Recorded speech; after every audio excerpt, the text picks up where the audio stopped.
बुलढाण्यापाठोपाठ राज्यामधल्या विविध जिल्ह्यांमध्ये petrol diesel याचा तुटवडा निर्माण झालेला आहे। परभणीमध्ये आधार कार्ड 7/12 दाखवल्यास शेतकऱ्यांना 100 लिटर पर्यंत पेट्रोल डिझेल मिळणार आहे, असं पुरवठा विभागानं म्हटलेलं आहे। पाहूयात। नंदुरबार जिल्ह्यात पेट्रोल आणि डिझेलच्या तुटवड्याच्या पार्श्वभूमीवर जिल्हा प्रशासनानं नवीन नियमावली लागू केली। वाहनाव्यतिरिक्त कोणत्याही वस्तूमध्ये पेट्रोल किंवा डिझेल देण्यास बंदी घालण्यात आली आहे। बाटली आणि ड्रममध्ये पेट्रोल डिझेल देण्यास बंदी घालण्यात आली आहे। जालना छत्रपती संभाजीनगर मुख्य महामार्गावरच्या अनेक पेट्रोल पंपांवर नो स्टॉकचे फलक लागलेत। इंधन नसल्यामुळे ट्रॅक्टरसह इतर वाहनं बदनापूर शहरातल्या पेट्रोल पंपावरती उभी आहेत। कॅन आणि ड्रममध्ये डिझेल मिळत नसल्यामुळे शेतकऱ्यांवरती दुहेरी संकट आलंय।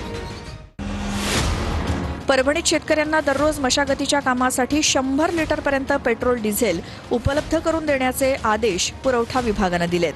पेट्रोल पंपावर आधार कार्ड आणि 7/12 दाखवल्यास शेतकऱ्यांना 100 लिटरपर्यंत पेट्रोल डिझेल उपलब्ध करून देण्याचे आदेश पुरवठा विभागानं दिलेत। तर प्लास्टिकच्या बाटलीमध्ये पेट्रोल डिझेल दिल्यास कारवाई होणार आहे।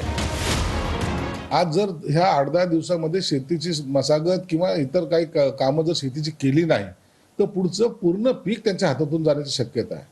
म्हणून शेतकरी हा खऱ्या अर्थानं त्याला त्रास होऊ नये म्हणून हे सरकारने जे काळे बाजारवाले आहेत त्यांच्यासाठी लावलेला हा नियम आहे आणि त्याची शेतकऱ्यांना चिंता नाही आहे। शेतकऱ्यांकडे त्यांचा सातबारा आहे म्हणून त्यांचा ह्या गोष्टीला कुठेही विरोध सुद्धा नाही।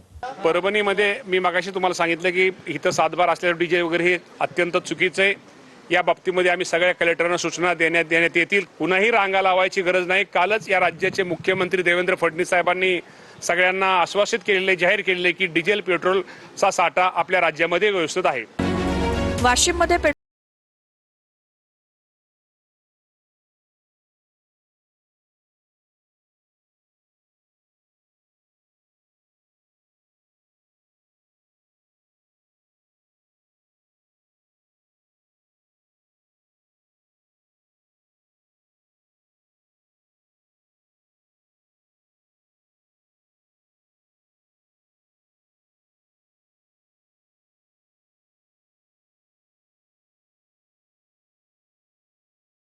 आणि वाहनांसह दाखल झाले।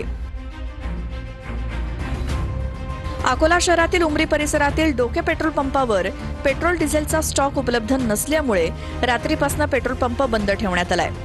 दरम्यान नवीन इंधन साठा पुढील 2 दिवसांनी उपलब्ध होणार असल्याची माहिती समोर येते। जळगावात मशागतीची कामं सुरू होण्यापूर्वीच शेतकऱ्यांसमोर पेट्रोल डिझेलच्या टंचाईचा डोंगर उभा राहिलाय। मजुरीचे दर दुपटीनं वाढले असून मजूर मिळेनासे झालेत।